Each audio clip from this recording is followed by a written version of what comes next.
achar que neoliberalismo é liberalismo, é uma forma de liberalismo, é a mesma coisa que achar que o mico-leão dourado é uma forma de leão.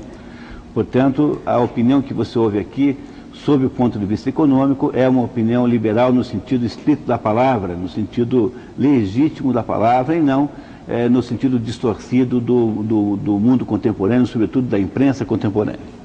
O neoliberalismo é apenas a forma mais moderna de viabilização dos projetos socialistas, porque você compreende que quando o socialismo ou o comunismo, enfim, os projetos de natureza coletivista começam a aparecer no mundo, e eles começam a aparecer no século XIX. Marx é um autor do século XIX, a Comuna de Paris é de 1848.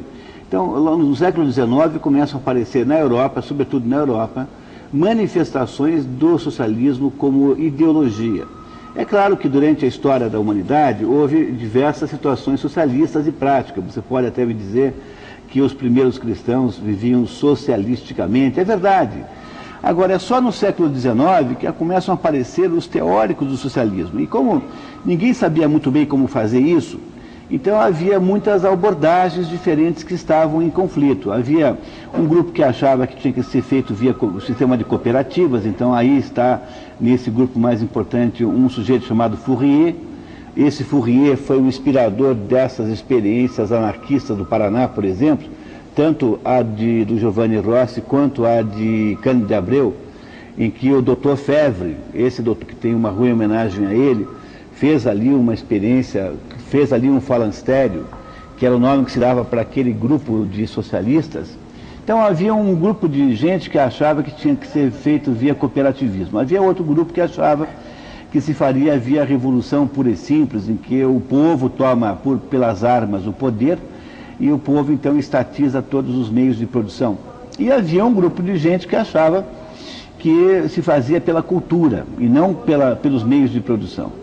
Durante o século XIX começa então uma espécie de luta entre essas diversas fórmulas, e essas diversas fórmulas então desembocam principalmente na experiência soviética em 1917, que é uma fórmula ligada à ideia da estatização dos meios de produção. É mais ou menos assim. As pessoas não gostam da General Motors, porque acham que ela tem algum defeito, que ela os persegue, e aí as pessoas inventam a General Everything, que é um negócio em que o governo é dono de tudo.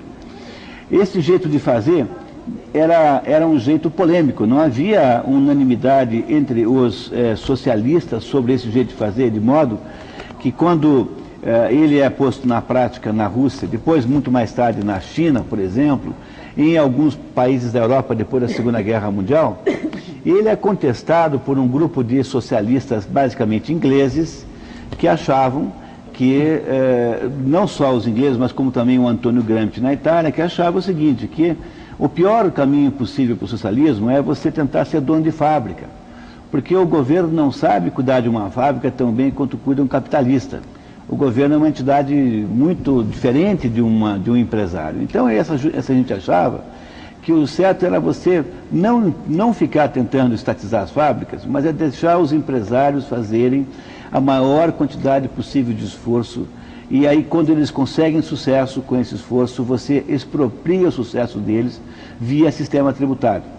A esse grupo de socialistas dizia-se que eram socialistas fabianos, e a palavra fabiano vem dada em homenagem a um general romano, Fábio Cunctátor, que foi o sujeito que teve por incumbência e sucesso a tarefa de parar, obstaculizar o avanço de Aníbal Cartaginês, cujo objetivo era derrotar, destruir Roma.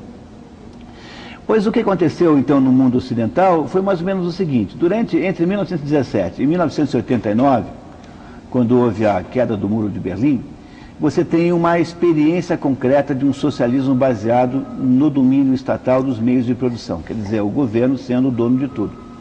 Enquanto isso acontece, outros indivíduos, por exemplo, o Gramsci achava que tudo era besteira, que você vira socialista quando você domina o pensamento, a mentalidade dominante, ou seja, o Gramsci achava que o melhor jeito de ser socialista era você transformar as universidades, os jornalistas, os jornais, enfim, os grupos formadores de opinião em socialistas.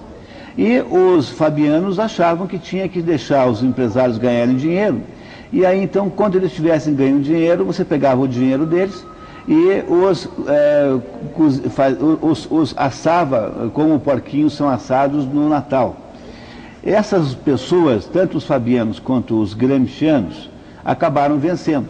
Porque com a derrota da experiência soviética, veja, a experiência soviética foi tão mal sucedida que a Rússia, né, que hoje é o que restou, tem um PIB do tamanho da Argentina. O que é uma coisa ridícula para um país que ainda é, né, a segunda maior potência militar do mundo, né? Então a União Soviética fracassou porque os burocratas não sabem fazer sapato, eles não sabem cuidar de telefone, eles não sabem produzir comida bem feita no restaurante. Ou seja, a União Soviética não sabe produzir bens de consumo, que afinal de contas é o objetivo final de toda a economia. Por que tem que ter uma economia? Para as pessoas terem uma vida melhor. Eu nunca mais esqueço que quando o Álvaro Dias era governador, eu fui cicerone aqui de um economista russo, que era chefe da Academia de Economia Soviética, ou seja, uma pessoa de extrema importância na hierarquia. E ele esteve aqui no Paraná visitando uma série de instituições e eu acabei sendo tradutor, intérprete, andei com ele aqui uns 2, 3 dias. E eu não esqueço nunca mais que houve uma reunião na Secretaria, então, de Planejamento do Governo do Estado, em que estavam todos os ideólogos, todos os intelectuais do governo do Álvaro Dias, e esse russo disse assim: olha, eu vim aqui aprender como é que vocês fazem, porque nós na União Soviética, passados aí 60 anos da Revolução, não sabemos fazer nem pasta de dente. E esta confissão desse russo gerou um absoluto desastre naquelas pessoas, porque enquanto ele vinha aqui admitir que o método centralizado de produção não gerava sucesso, os burocratas brasileiros, os ideólogos brasileiros que perseguiam justamente isso, acharam-se, obviamente, contrariados. Foi um dos momentos mais interessantes sociologicamente que eu presenciei na minha vida. Então, como o método soviético fracassou, e o método chinês também, veja, hoje a China é um sucesso econômico, porque ela convidou as maiores empresas do mundo capitalista para se associarem com eles. Quer dizer, a China faz esse milagre econômico que faz hoje graças ao capitalista internacional, e não graças ao planejamento do Politburo chinês. É outra maneira de fazer. E aí, então, aos pouquinhos foi ficando claro que quem tinha razão, na verdade, eram esses socialistas fabianos e gramscianos. Então, o que aconteceu? Aí, na metade desse século, do século passado, né, do século XX, começou a reciclagem da proposta socialista. Em vez de ser uma proposta de o governo ficar dono da fábrica de prego, coisa que ele não sabe fazer, então o governo só dá certo na atividade econômica da qual ele tem monopólio, porque quando não há monopólio, obviamente o governo não funciona. Então, o que foi feito no mundo ocidental foi mudar a concepção do plano socialista de uma concepção baseada no domínio pelo Estado dos meios de produção para justamente aquilo que os socialistas fabianos pregavam. Deixa os empresários ganharem dinheiro, que eles sabem ganhar dinheiro melhor do que você, e aí então você vai lá e estabelece não só todo tipo de limitação, todo tipo de policiamento, todo tipo de circunstância limitadora, como você também pega todo o dinheiro deles para você por meio de uma taxa de imposto de renda, uma alíquota de imposto de renda e de outros impostos e taxas e contribuições extremamente alta. Ou seja, o que aconteceu foi uma reciclagem do socialismo, e isso que a gente chama de neoliberalismo, portanto, não tem nada a ver com o liberalismo clássico de Ludwig von Mises, por exemplo, com o liberalismo da escola austríaca, que vem do século XIX, que é de todas as escolas econômicas aquela que tem em si o maior mérito, porque é aquela que dá ao assunto, é aquela que tem a maior taxa de sucesso concreto. Ou seja, nenhuma outra escola econômica consegue tanto sucesso prático quanto a aplicação das ideias liberais à economia, no sentido que a escola austríaca entende por liberalismo.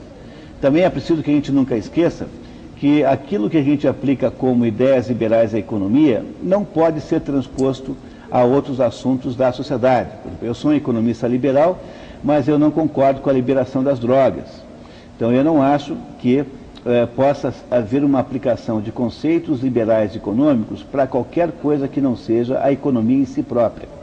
Em assuntos de natureza moral, em assuntos de natureza política, deve vigorar um outro tipo de abordagem.